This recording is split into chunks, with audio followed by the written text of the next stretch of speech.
fourth episode of the Year of Splife podcast. I don't know if this is even a podcast anymore. I think it might be a web show, a web series, web entertainment on Facebook Live, if you will. But hey, it's always appearing in style, right? St. Louis is boring. Just got Chicago, got to flex the St. Louis is boring. I wasn't sure if that was a Chicago reference or an LA reference. Could be. Think about it. It could go either way. Absolutely. All right, gentlemen, let's get started, shall we? Hey, I said we were going to be 10 minutes late. We were only 9 minutes late. Look at that.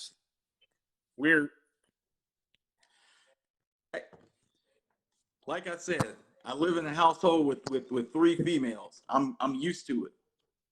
But see, the key is whatever time you get that they're not privy to, make sure you tell them that it's at least 30 minutes to an hour before that being the real time, so you're on time. So if we got to be somewhere at 10 o'clock, make sure that you tell them we got to be there. See, I'll tell you. Here, we had that problem with the kids, but that's trying to get my 10-year-old off Fortnite or whatever he's playing down there. Our issue is the opposite. Like, my wife will actually go ahead and set herself up that time. So it's like, we've got to be there at 9:45. She'll tell me, oh, we got to be there at 9:15. So I think, oh, we need to be there at 9. And we show up at 9. And it's like 45 minutes beforehand. And I'm like, this was a waste of time.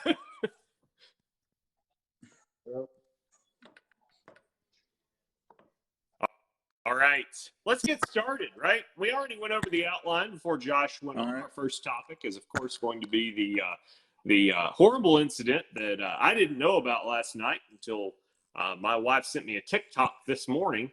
First thing, guys. Obviously talking about the Bengals versus the Bills game. And that would be Demar Hamlin, right? Obviously, I get uncomfortable talking about things like this, and I'm joking about it because we don't know the end of the story yet, right? This could be one of those things that hopefully it all works out in the end. But yeah, a lot to unpack here. Breaking at every moment. In fact, there's a CNN tracker, online where you're getting news, ever so often. Last I checked, it was updated 18 minutes ago, whatever that means. If it was something they found out, if it was something that somebody else said. Interviews all day long on this. So obviously thoughts and prayers with him and his family through this. Hopefully things, as it breaks, we hear some good news, we hear some bad news here and there. What's your take on it, Josh? Let's start with you, Mr. Late at this point. Let's start with you. What are your takes on the situation? Absolutely. So, I really think this is going to be something that it historically talked about for many, many years to come. When everything unfolded, like I said, I was actually on my way back from Chicago when the game was going on. And just like most games, I was watching it late, so I think I started watching it about 11 o'clock last night. And my wife had told me that someone had been badly hurt and the game was suspended. And I was like, oh, that's terrible. So I'm watching the game, and that happened. And at first they said it was Micah Hyde that was down. And so I was like, oh, that's not the situation, because it's a guy named Demar Hamlin that got hurt, So I didn't think much of it. And they were like, oh, it's Hamlin. And so I'm fast forwarding through commercials, back to seeing the ambulance on the field, fast forwarding. And my wife says, what are you doing? The game is suspended. And I was like, well, you said suspended, but I thought that meant like 5-10 minutes, kind of thing. But what happened yesterday reminds me very much of what happened to Hank Gathers in 1990. Hank Gathers is doing what he loves. He dunks the basketball. He's celebrating as he runs across half court, and that's it. He has a cardiac event and he passes away right there on the court. And I remember that like it was yesterday. We were obviously talking about it pregame, and I said 88. Rod said, it was 1990, but how do I remember that? 32 years ago, I guess coming up on 33 years. It's the same way that I'll remember this. I'll pass it over to Rod here in a second, but my last point is I heard today that T. Higgins has been receiving death threats for how he lowered his shoulder, supposedly. And wow, I mean, it was a football play. And I was talking to a buddy of mine, which we're going to mention later on in the show, and he said that there was an event that happened in a St. Louis Blues game many years ago where a player took a hot puck off the chest plate and had the same type of situation. So before talking to him, I thought the cardiac event was completely separate from the hit. But if you go back and look at the hit, the shoulder helmet kind of went into the chest, and that could have been what caused it, but has nothing to do with T. Higgins, right? It was a football play.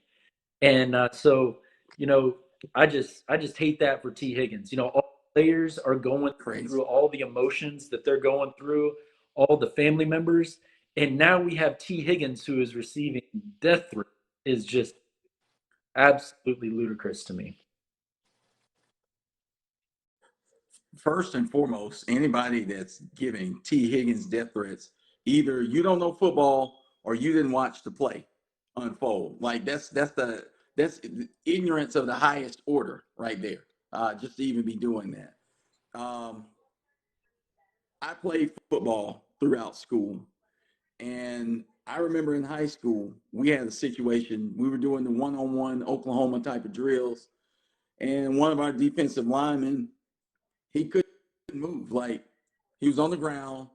He was saying, I couldn't move my arms and legs. It was a momentary thing. He got the feeling back. It was a stinger. But it was one of those situations where our coaches called us off to the side for about 5 minutes. They talked to us about, this is the scary and ugly side of football. And, obviously the ambulance came and got him. We're getting this talk and we're shook up, but we know he's okay because he's got feeling and everything back at this point. Here, and I know everybody's talked about it, we don't know that he's okay.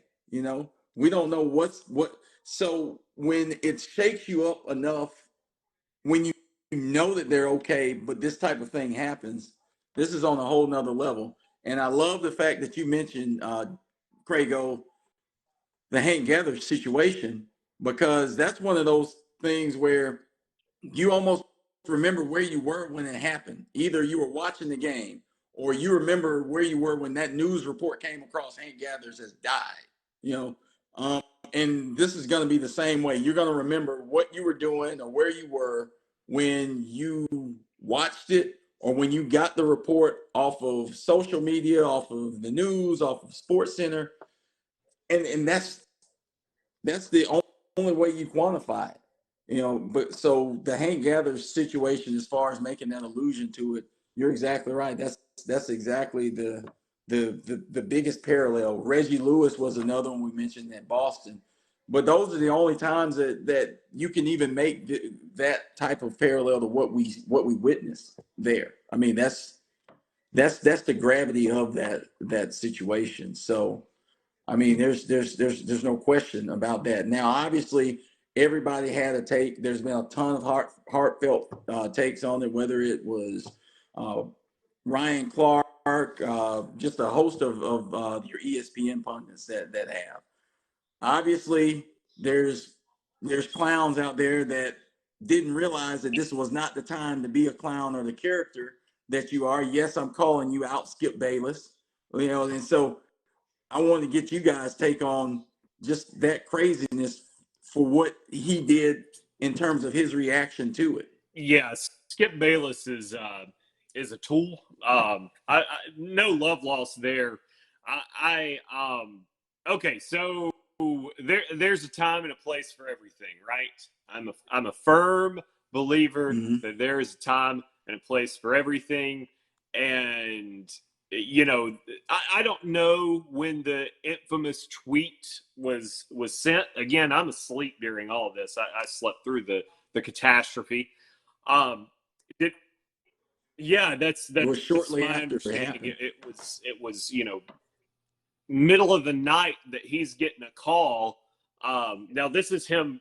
I saw an interview with him. On TikTok today, where he's saying that he's getting a call. From a news media person at Fox or something. Basically his boss or boss's boss saying, "Hey, you're exploding in a negative way on Twitter right now."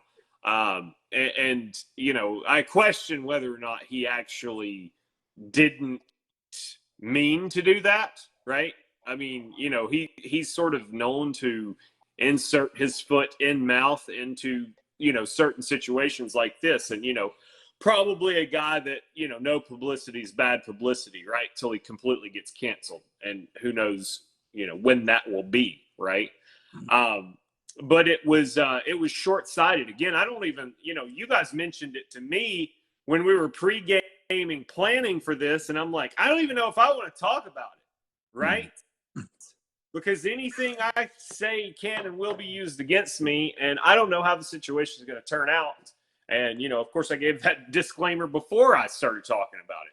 I know my mouth gets me into trouble, and you'd think that guy would be, which, by the way, just to update you guys, I just saw this when of course, I like to read the situation while we're talking about it.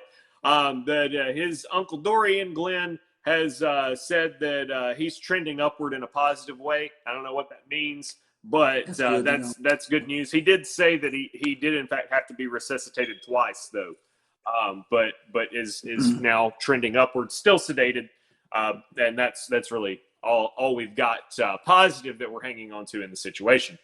So again, at this point, if I want to make a big point like Skip Bayless does want to make, right, with this whole situation, I don't choose now to do it, right? Like you can wait. This is going to be talked about for months, good, bad, or ugly. No matter what happens, it's a positive or a negative. It's a story that's going to be told forever. You can comment then, not in the middle of it. That's horrible. Yeah, I mean, I get the fact that he's made his living being a character. He's a character that goes against the grain, right? We talked about you've got characters, whether they're actors, whether they're particularly wrestling, you got heels, right? And the best way to become a great heel is to create heat against yourself. And so he's made his living creating heat and going against the grain. This is not a situation to go against the grain just for the sake of going against the grain, and that was just you can't even really say miscalculation, because a miscalculation is one where there may be an appropriate time to go against the grain. So you can't quantify something as a miscalculation when it's never a good idea to go against it. And so that's what happened here with him. And so this just wasn't the time for him to be a character. And just like I said, just you essentially trivialize the situation just to take a jab at the NFL, again, and that was just, there's plenty of times to take jabs at the NFL. Heck, this story, I mean, let's be as positive and optimistic as possible. We may be watching this kid play in the Super Bowl this year, make a miraculous recovery, come back on, practice with the team in a couple of weeks, and, win a Super Bowl. You don't know what the situation is, but you have to think that there's always going to be a better time. You can't just bite on every single thing. I mean, me, guys. Y'all know me. I've got a following on TikTok, Twitter, everything, and I get that following because I buy it on trends, right? And this is one trend again. I'm not talking about, on anything personal, because there's no way that it ends well for me outside of saying, hey, we're going to pray for you and your family. And I don't know that I have to publicize that, because, what does that really do? Why don't you actually pray instead of typing on Twitter that you're praying? I'm just saying. Absolutely. And Bayless, I listened to his apology, and when people do say things that are so stupid, it's really hard for me to wait long to actually hear what they're saying. And it sounded to me like he was thinking as a fan when he and I'm thinking that makes you sound even dumber. I wasn't thinking about 18, going to affect the playoffs. Like, you have been bad wrong with you if you're thinking about football. When we're talking and we're seeing Ryan Kirk, who looks like he's been crying for hours because this was his position and he took terrible hits. And we're talking about, I don't want to. That's what I'm thinking. Why are we right? And it's just, after what Bayless did with the whole Tom Brady's better than you to Shannon Sharp, I mean, the guy has to go. I mean, obviously, we'll save that for another day, but how do you compare a tight end who gets his face play against a quarterback who kneels when you try to sack him? So obviously a quarterback can last a whole lot longer. But that was his argument. He's 45 and he's still playing, and you retired at 30. It doesn't even make sense. So, not to mention the fact that Tom Brady should already retire. Yeah, exactly. We've talked about that enough, haven't we? Skip's popularity, I feel like, is, you can almost liken it right now to that milk that's on its last couple of days. That expiration date's coming fast. Absolutely. No, it's beyond that. It's that buttermilk that was in the fridge from last Christmas that we were cooking with. That's what he is. Like, I mean, you could replace him with a turd sandwich and it would probably be just as good.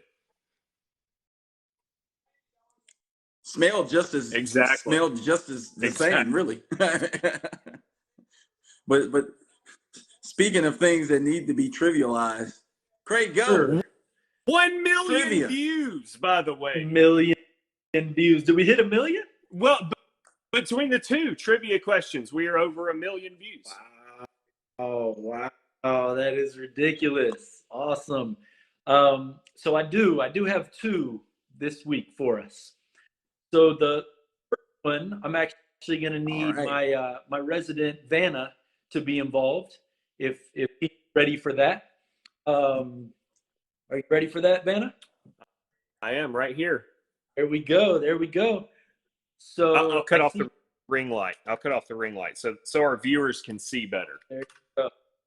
So this is a Mark Jackson 1990 hoops card. And there is something very unique about this card. And I don't want to go into any more detail than that, but we'll obviously say what's on that particular card at the end of the show. But go ahead and throw it up one more time, Drew. So we'll have the viewer ring light on it. I cut it back on, but that's okay. So what year? So this is a podcast, okay? So for the people that will only be listening to audio, what year was this Mark Jackson card? Is that 90, Rod? Okay. 1990. Yeah, that's what we said. It was 1990. So 1990 NBA hoops, played for the Knicks. I don't know that helps. Yeah. Where was the game? In New York. In New York. So in the white home jersey. Yep. Absolutely. So what is unique about this card? What is unique about it? You're gonna give them a little bit of a hint to at least get their brain thinking in a certain way? I don't think so, man. I'm nervous that it may give it away. I don't know. That's true. So the second one is kind of it, and that is there is one NFL team that has a plant on their helmet. Excuse me, there's one NFL team that what? That has a plant, like a picture of a on their helmet. Name that team and helmet. So This should I be will good. confess when I don't know something. And the Mark Jackson card, I did not know that trivia. And it's the most amazing thing I've ever seen in my life, honestly. I mean, this is like Billy Ripken on the bat, if y'all remember that. Yeah. Yep. It took me a minute on that card, but when I processed everything in the card, I was like, okay, you, right? I got it. And what Miss Brad? Huh? No, I got it. Now I will admit, Miss Bradley got it faster than I did. But I got it. There you go. Those are your two trivia questions, and we'll reveal the answers at the end of the show. All right. Let's go on with our list of topics. It's the new year. New year, new you, right? So let's talk about it. We got any crash diets or anything going on? What are our New Year's resolutions this year? I'll let our viewers know what mine is. Rod, let's start with you. What New Year? What do you want to be the new you for 2023? You know, I used to do a lot of the New Year's resolutions and everything, and me and my family, we talked about it. It was one of those type of things this year where we say, you know what? There are some things that we want to change, that we want to improve, but we don't want it to be just in the context of it being the New Year's resolution. It just needs to be something that we just like start doing, right?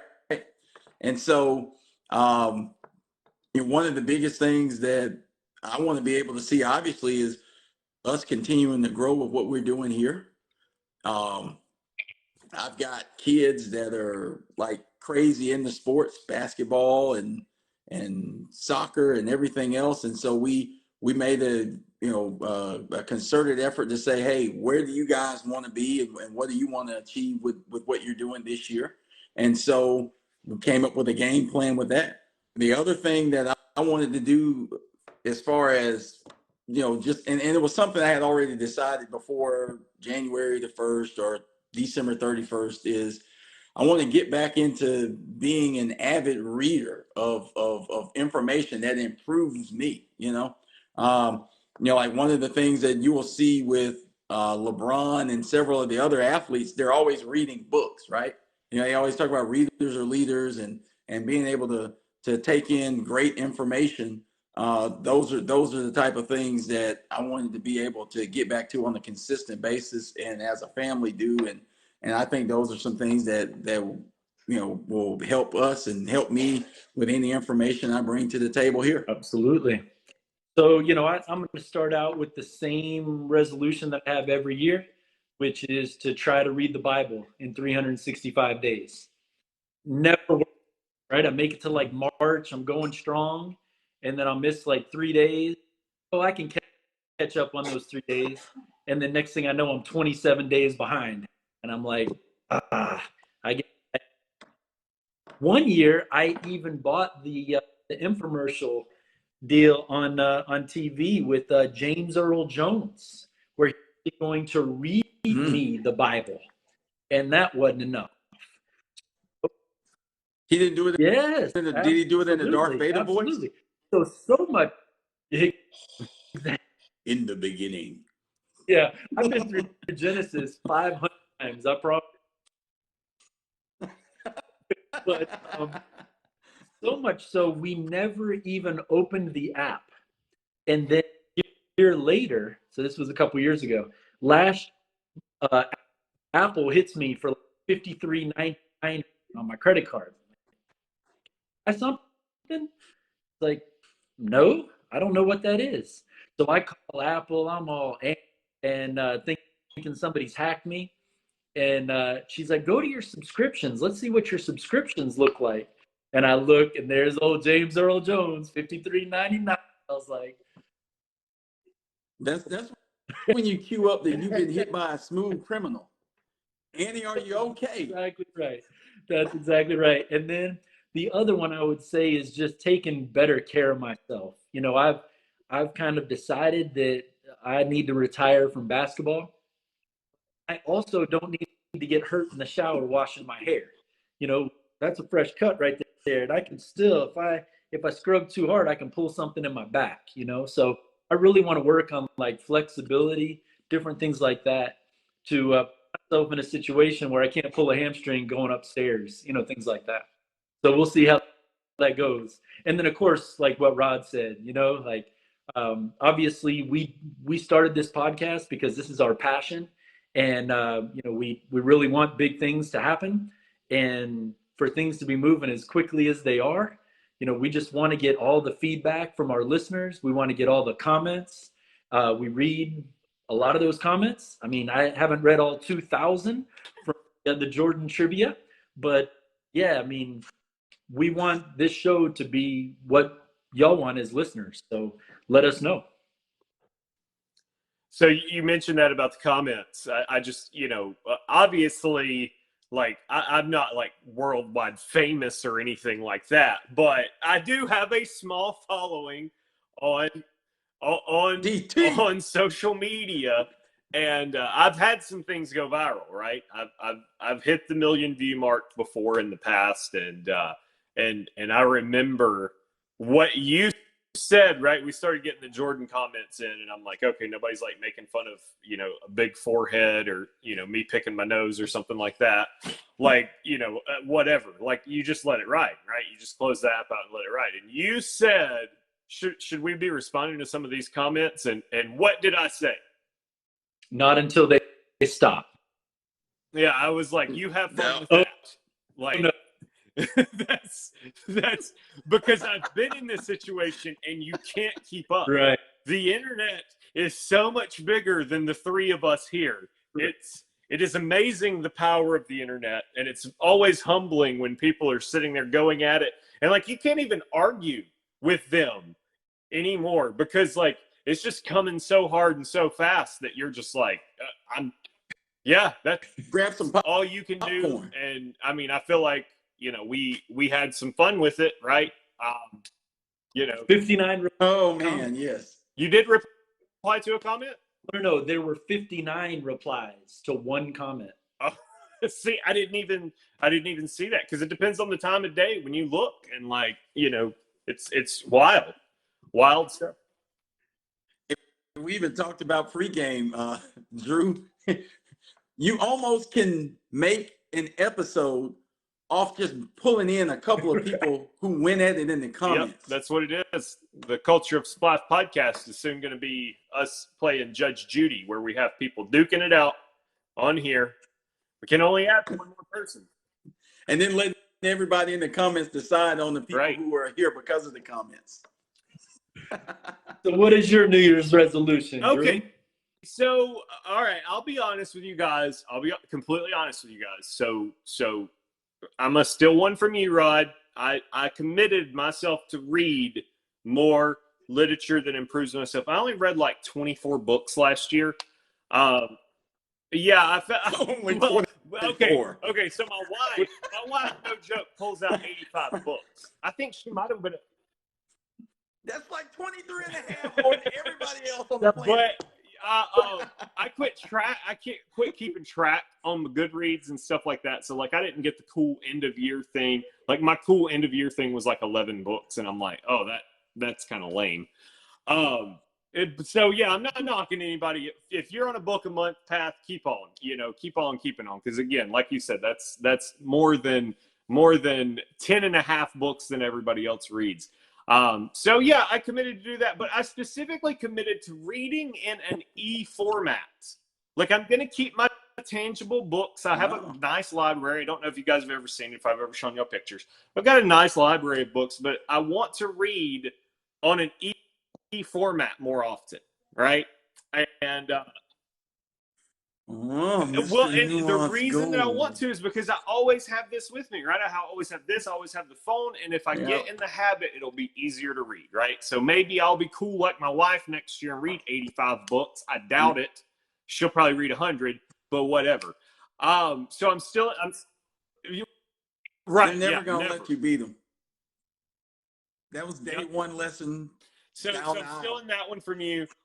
Even though I had already written it down. Also still in one from you, Craigo. By the way, it's 780,000 words, start to finish in the Bible, roughly. Obviously, depends on translation and everything. If you read like 220 words a minute, which is basically average, you're going to get there in like 58 hours. Okay. So it doesn't take you a full year. Just power on through. I am on a year-long reading plan for the Bible, but I'm already ahead of schedule. I can honestly say that I'm pretty good, and it's got the audio and the stuff between it. I'll share with you how I did it later. But so you can swap between audio, you can swap between actual stuff. You're only like 6 days behind, 3 days behind. It's only the third. So you can catch up. You can catch up. Only 3. I'll share. I do a chapter a day.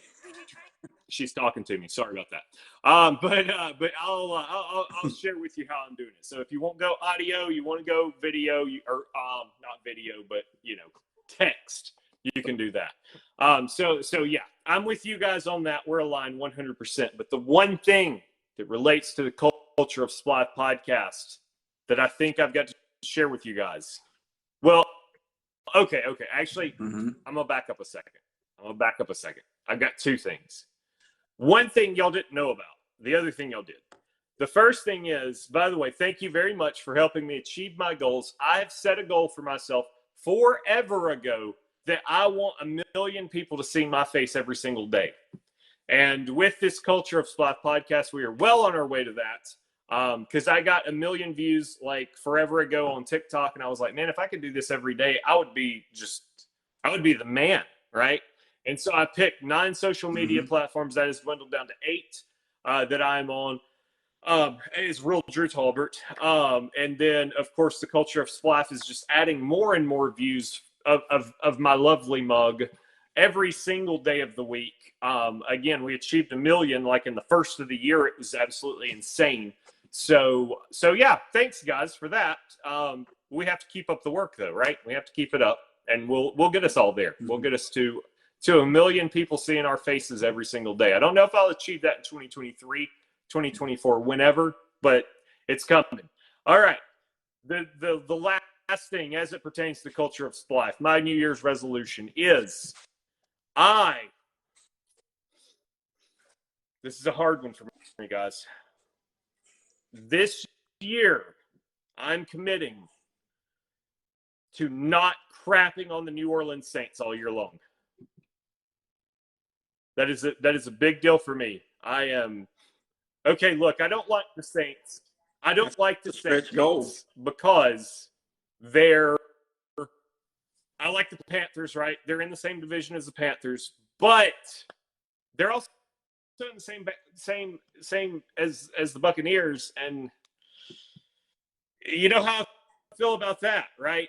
So I think this year I'm committed to liking the Saints more. That is my commitment. Right. It's going to be tough. I will definitely weigh 185 pounds before I probably get out of the habit of crapping on the Saints. So, but 2023 is that year. And then we'll measure it in 2024. Look, Hurricane Katrina ruined me. We had all those folks move up here from New Orleans to Birmingham, and it was just Saints fans everywhere. And like, I had just got to where I could tolerate all the Falcons fans that I was born living around. And now you add that who dat in Mhm. there, it was tough. It was tough. Yeah. That's a monkey wrench Yeah, for you. it's tough, but I'm gonna get there. There you go. So, Drew, you're a 49ers That is correct. fan. So I'm guessing you're a Panthers fan because of Cam Newton? Is that your Panther? No. Okay, so I was a 49ers fan because I was born in 1984, and who else would I have rooted for, right? Like, Yeah, I mean, Team of the 80s. there was no other options. You had to be a 49ers fan. Plus, my dad was a Dallas fan. So, and, you know, my dad was an Alabama fan. So it was like, who could I be a fan of that would disappoint my dad the most? So the 49ers was the obvious choice, right? Yeah, it was Yep. a huge So rivalry in the that 90s. that's the reason for that. The Panthers, though, look, whenever you brought on the two expansion teams, right? In '93, if I'm not mistaken, you brought on the Panthers and the Jaguars. I personally felt like you had to pick between the two, and so I chose the Panthers out of the two. Obvious ties to oh gosh, what was his name? Kevin Gilbert? No, it was Kevin White. Is that who it was that played at Auburn? Kevin Green. Thank you. Kevin Green. Yeah. Yes. So Auburn guy transitioned to there. You know, yeah, had to go that route, right? So it just made sense for me to pick the Panthers. Gotcha. So would that have been the Kerry Collins or the Chris Winkie led Panthers that were your first team? Was it Kerry Collins that started? Oh gosh, that's too long ago for me to remember. And because Kerry Collins would have been mid to late 90s. I was there from the beginning. So maybe there was somebody there before Collins and Winkie. Because Winkie got there, it was like 2001, 2002. And I did learn a lot about myself rooting for the Panthers because I wanted to. Okay, so the Panthers and the 49ers played each other in the divisional round, like probably 10 years ago now. I can't remember the year. And I told my wife, because my wife was a Panthers fan, and I told her, I was like, look, I don't even care who wins this game. I really don't. And then Michael Crabtree catches a touchdown pass in the end zone. Pretty spectacular moment for a 49ers fan. He catches that pass, and I'm like, yes! And I'm like, okay, maybe I do care a little bit about the 49ers winning. Of course, 49ers ended up winning that one. That wasn't the year the Panthers went to the Super Bowl. But yeah, that, that was it for me. Okay. So, and then you're an Auburn fan, 49ers and Panthers. Any NBA team that you follow more than another? No, the only team I ever followed was the Bulls for, again, obvious reasons, right? I was born in '84, so, if you weren't a Bulls fan, you were obviously older than born in 1984 at that point in time. Now, I will say I am a huge soccer fan. Liverpool's my team there. And then, of course, I think the one thing that we can agree on it. I was going to say the one thing we might all be able to agree on is the Atlanta Braves, but no, you're not. You're not a Braves fan, are you? Not at all. Yeah. I'm a Braves fan. Oh, so I grew up watching GN and TBS, hitting the flashback button in innings. And I always hated watching Dale Murphy and Glenn Hubbard and Bob Horner and Chris Chambliss and Willie Stargell, all those guys. I was always ready for the Cubs to come back on. So WGN and Harry Carey, I was a big Cubs fan. And then, of course, we lived in Chicago a couple of years. So I was a really big Cubs fan while living there. And then, of course, it's just kind of hung on as hard as that is, right? It's already been now 6 years since we've won the World Series, if y'all can believe that. But interestingly enough, I actually saw the Cubs win the division in 2003, and that was my first ever game at Wrigley Field. Lucky charm. My wife had surprised me with tickets because I grew up as a Pirate fan, which I'll get to here in a minute. And after the strike and everything, and the Pirates let go of everyone, they weren't as easy to follow. So then I became an only Cubs fan. And so she surprised me with Pirate Cubs tickets because they were cheap, right?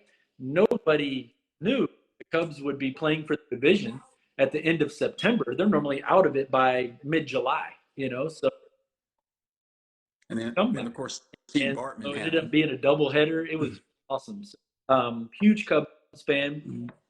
Pirates. My dad's from Central Pennsylvania.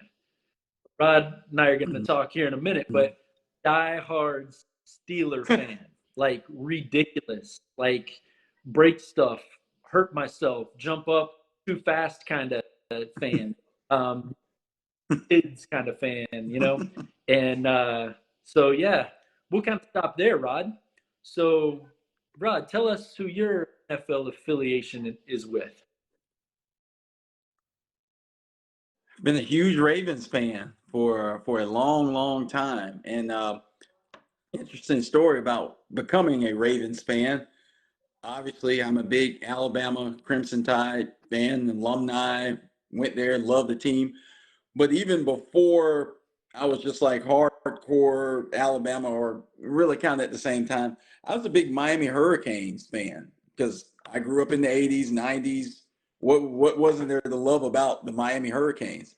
And so obviously, that for the Ravens, the centerpiece behind them rising up after becoming the Ravens, from migrating to the Browns, was Ray Lewis, right? And then consequently after that was Ed Reed. So Ed Reed and Ray Lewis, who are two of the greatest of all time. So to see those young guys on that team and knowing, the fan that I was of Miami at that time, it was just like, this is awesome. I was also a big Steve McNair fan as a quarterback. I love what he brought to the table, the toughness and everything else. I had followed him back when he was with the Titans, and so he went over to the Ravens, and so that just kind of, kept it going. And then all of a sudden you had Willis McGahee and everybody else. I mean, like for a minute they were like, Miami pro, and so it just grew over time there, and seeing them lose disappointing games to the Steelers and the Patriots, and then finally winning one. Sorry, Drew, against San Francisco in the Super Bowl. It was a full circle moment there, and now I'm still watching them find ways to lose very important games, and that's almost a yearly thing that happens, especially For without Lamar Jackson. me, you're apologetic over that, but for me, that Super Bowl loss was nowhere near as painful as the Kansas City loss to the Chiefs. I grew up like the Chiefs were my AFC team growing up because again, I'm a Joe Montana fan, obviously. And then he went to the Chiefs. Yeah. I had Joe Montana football, 1993, NFL 93, starring Joe Montana was the name of it. 94, I'm sorry. NFL football 94. But yeah, so when it was thrown, like it took up the whole screen, yeah. like deep.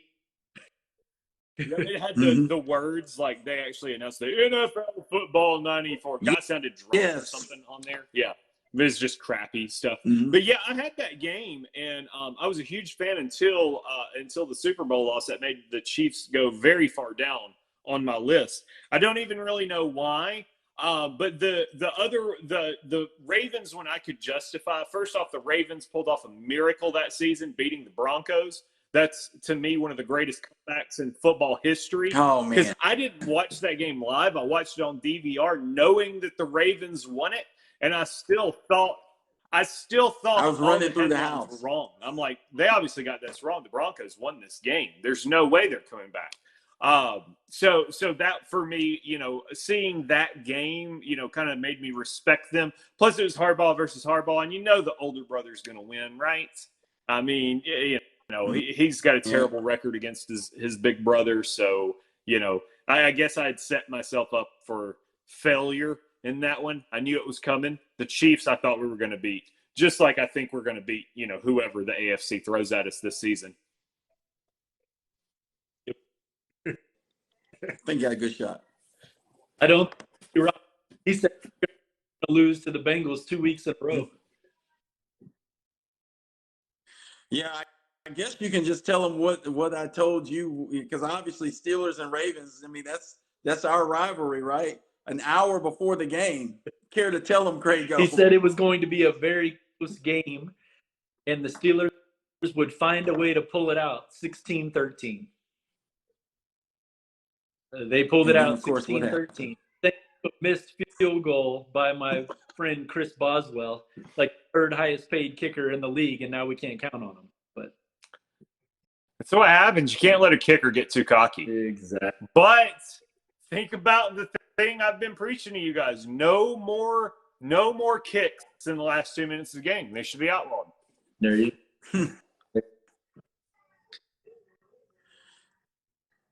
It is. I mean, that's aging pretty well for you right now. It Drew. is. Because even you could say, well, yeah, but Drew, the 49ers won in overtime. We were on the 3-yard line. We could have punched that in for a touchdown. We just didn't because we wanted out of there, right? So in the overtime, we took the easy win thanks to the pick from the Raiders. Old Jarrett Stidham, Mr. Alumni. But hey, look, I can't blame him. I told you this, Craigo. I think this might have been in our group text. You can't blame. It was. You cannot blame a person who has their guard hurled at them by Nick Bosa, because he literally upended that dude and hit him with his backside, and that ball just went straight up in the air. I mean, it was hit while he was thrown. It was not Stidham's fault. I mean, it was Stidham's interception, don't get me wrong, but like you can't throw a ball when you've got a 300-pound man sitting on you, you know? Yeah, I checked this.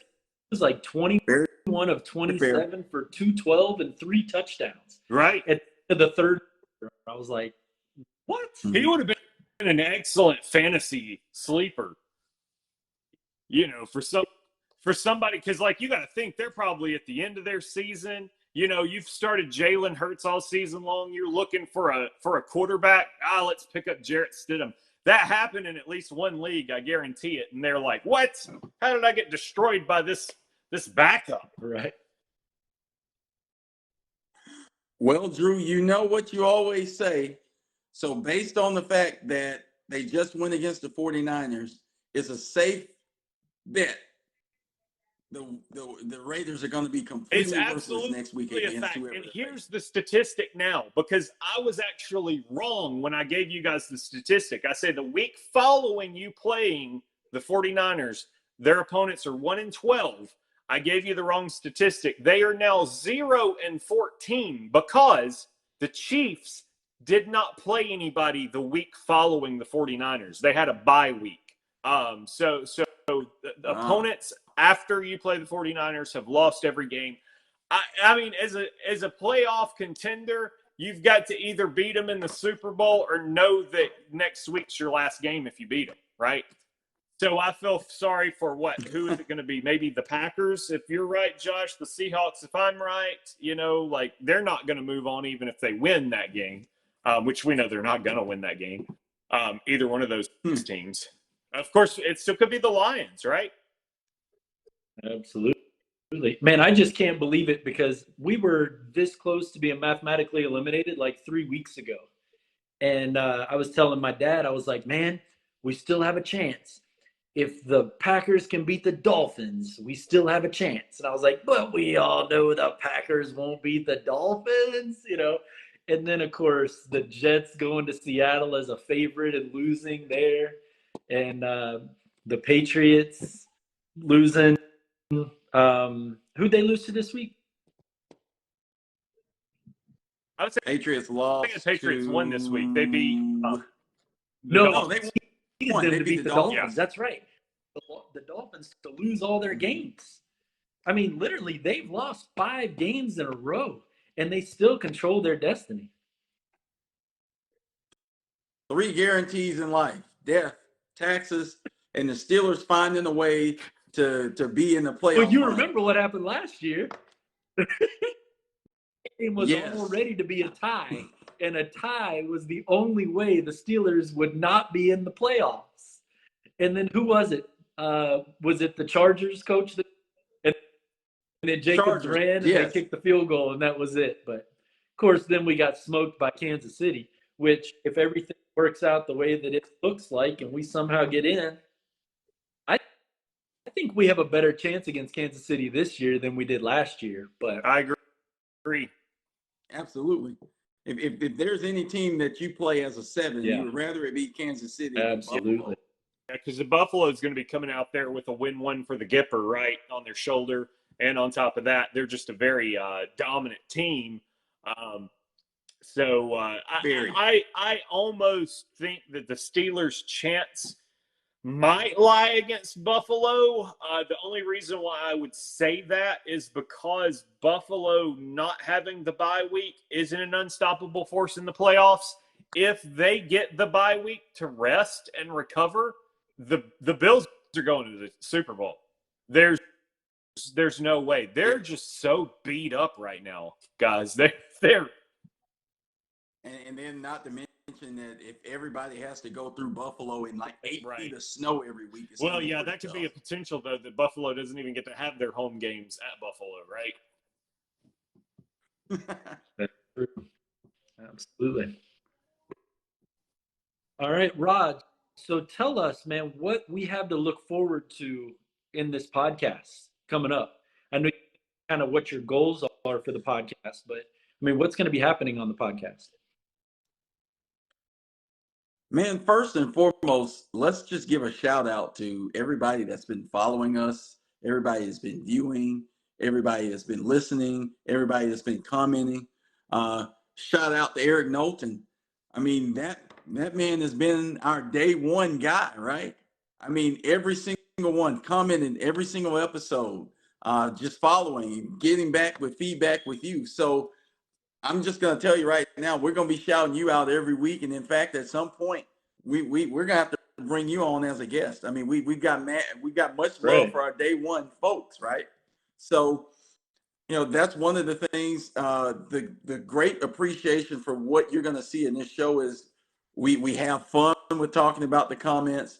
But one of the things you're going to see as this show continues to progress is we're going to be engaging you guys as listeners as far as everything that you're talking about. In fact, not only are we going to be engaging you guys as far as anything you're commenting on that's crazy that happens on any of our episodes, but we want feedback and we want some ideas on some things that you want to see us talk about. So that's going to be a lot of that going on. I mean, you've gotten a chance to see we're about to be into the NFL playoffs. NBA is fast approaching trade deadlines and all-star breaks. Of course, you've got college basketball that's now in the conference play. Yours truly is one of the greatest bracketologists in the world. We're going to have some segments where you get a chance to talk about your teams, who's in, who's out, who's seated where. You're going to get a chance to hear it the way you think you hear it with Lenardi, but you really don't. So those are some things you're going to get a chance to see. And then you're going to get a chance just to hear some crazy off-the-wall stories from our lives, which is just hilarious. And the things that happen with us on a weekly basis, the adventures and misadventures that we have. So these are all just some of the great things that you have to look forward to. So I noticed that you said something about Joe Lenardi and how he's not very good at bracketology, if you will. Is there some kind of ranking? Like, how do you stack up? You can always look at ranking the bracketologists. There's probably like between 200 and 300 of them out there right now. And every time anybody hears bracketology, they typically look at it's Joe Lenardi. He's the pioneer of bracketology. But the guy, honestly, is, I mean, he's barely in like the top 80 in the world. Jerry Palm is like not even, I mean, like maybe around 100-ish. But those are the two that you always hear and you see. But like I said, yours truly, I've been as high as 2 in the world. I've never been out of the top 15. So just imagine being able to have somebody that can give you the real bracketology, real projections, and you not have to worry about going off of and this y'all, guy. This Rod is so good at this that he literally announces seeds by team, right? Gets like what 40, 50% of them right, and he lets this out into the public before it's even announced. So, unless he's in the war rooms or something, then we don't know about, and he's got those connections. I mean, yeah, you can look forward to me actually going through not only my process, but going through an explanation as to why some people are better than others at bracketology. I'll even go through why Joe Lenardi and Jerry Palm aren't as good as people would hope they would be, even though they get paid millions of dollars by various networks to just parade around like the frog. So if only after the brackets were done, you were that good at selecting who went on, and we could score us one of those $1 million brackets. I know. True story. The year that Buffett was offering $1 billion for a perfect bracket, and then I think it was like 100,000 for like the top 20. I was in it all the way through until the final four. Literally, I had my final four was Michigan State, Kentucky, Florida, and Wisconsin. And we're talking about like 8 seeds, 7. So UConn was the one that messed it up for me. Yeah, I think they beat Michigan State in the Elite Eight. Was it VCU that year? Those two teams pretty much destroyed everybody's bracket. But I was literally there until the final four. And so was that that's what you're talking about? Was that? Is that I think he's back. No. This was 2014. This was the year that the perfect bracket would have gotten $1 billion. I didn't remember what year that was. And then there was $100,000 for the top 20 if you didn't get the perfect bracket. And I was literally in it until the end for the. I haven't filled out a bracket in a while. The only thing I've ever been good at is bowl game projections. One year I had a perfect run on bowl games, and it was unfortunately before like the internet was popular. I was I can't even say that because it really was still a thing. We just did it as a family, and my dad had a newspaper at his house, and was like every time the boys came over, right? Because we didn't all get together with them. We would put our predictions on there. Like you put your initials on who you won, and I ended up getting a perfect bowl game series that year. But yeah, that has never happened anywhere close since then. That was just dumb luck. I know too much now. Yeah, never happens when you want it to happen, or let's say when something's like exactly. I know too much now. That was literally from me playing the NCAA game. I took that knowledge and what little bit of college football I saw and filled it out, and we went from there. I remember it was the year that let's see, it really wasn't that long ago. It was the year that I think it was Ole Miss beat Texas Tech when Ole Miss was like 8-4 or something that season, something like that. Texas Tech was like one-loss team, or whatever. Yeah. Yes, I believe Crabtree team, right? Yep. Crabtree. I can't remember the quarterback's name that they had, but yes. But yeah, that was back Tim Tebow at Florida year. That's how long ago it was. Yeah, Graham Harrell. That's exactly I think was quarterback. That's exactly right. Okay, Rod. So we're going to invite somebody on the show. Eric Knowlton's probably going to be our first guest in the upcoming weeks, and from there, like how do you get on the show? Like if you're not Eric, who's our loyal listener for the last 4 weeks, how do you get on the show? Well, I mean, the beauty of it is you get an opportunity to engage with us online and on any platform, show ideas, anything that you have to bring to the table, anything unique that you have to offer, or just you can obviously just be somebody that's a really influential person. I mean, you can obviously get on here that way too. So Uh, but any of those scenarios certainly gives you an opportunity. Is there to any rap way with us. that our listeners can win anything by listening and participating? There absolutely will be. I mean, we'll have gift cards of special kinds that everybody would want if you can go toe to toe and win trivia with us, right? Or anything to that effect. But speaking of trivia, I think it is about time. I think it is. So the first question that I had was about Mark Jackson. You want to throw that back up on the screen, Drew? Yeah, let me get there. So I don't see any comments. I know we have a couple people watching right now. So if you want to throw in some last minute comments, feel free to do that.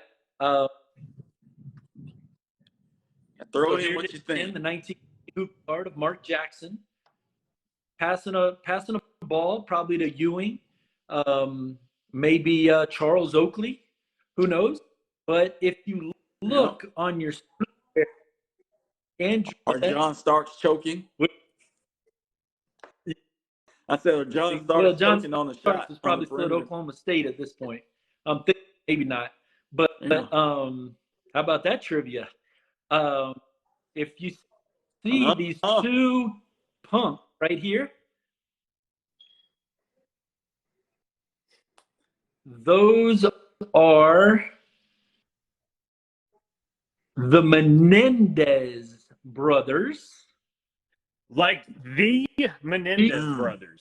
Menendez brothers, like the ones that killed their parents, cold made for TV movie. And rumor has it that they were spotted in the front row there, and that is one of the reasons why they were convicted, because just one more example of how they were using the life insurance policy frivolously to buy boats and cars and front row seats to the New York Knicks. There they are.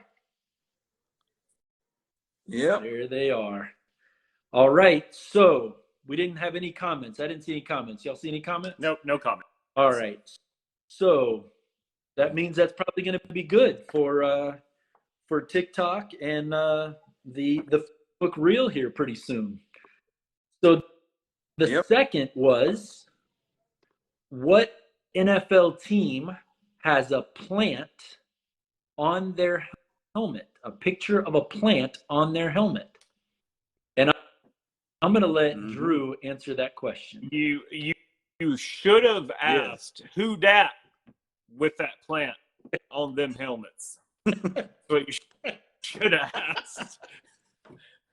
Because of course it is the New Orleans Saints with the fleur-de-lis. Fleur-de-lis. Yes, that's exactly on their helmets. Yeah. That one of course you didn't get me on. I knew that tidbit of trivia whenever you handed it over, despite the disdain of the trivia question. But you asked me in 2022 when I hated the Saints. Yeah, it's new year, new me. It's new you. So I must say that that one came from a family member of mine, and I don't want to mention his name on the podcast yet because I want to make sure that it's okay with him. But I am seriously thinking about changing the name of the segment. I mean, this is like, you heard it here first. Y'all are here first time. That I may be changing the name of this segment from trivia, because that's what it is, to this gentleman's name, trivia, because he has so much knowledge and I've never gotten one of his trivia questions right. That sounds like somebody we need to bring on the show. No doubt. He's kind of an older guy, so I don't know if that'd be his thing, but I'm going to talk to him about it for sure.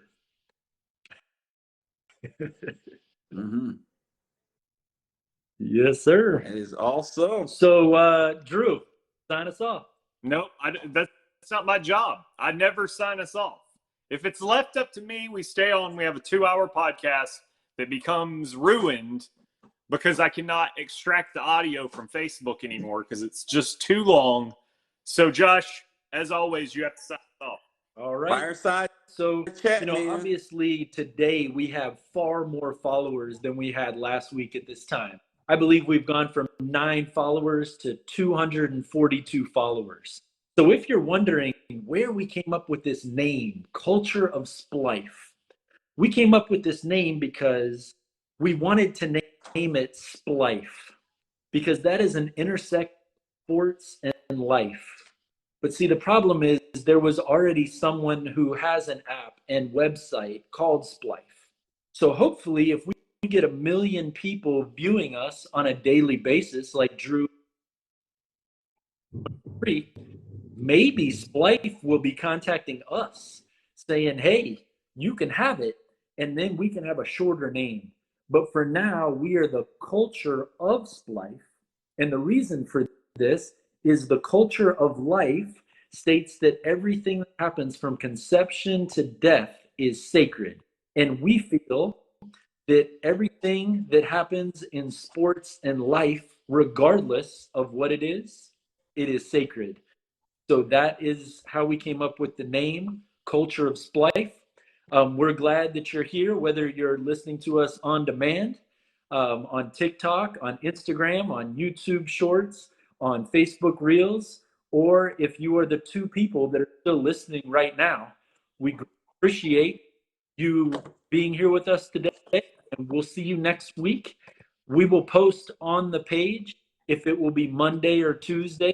We kind of keep you guessing, and that may be Tuesday. why we don't get as much viewership. But you heard it here first. It'll be next Tuesday at 8:30.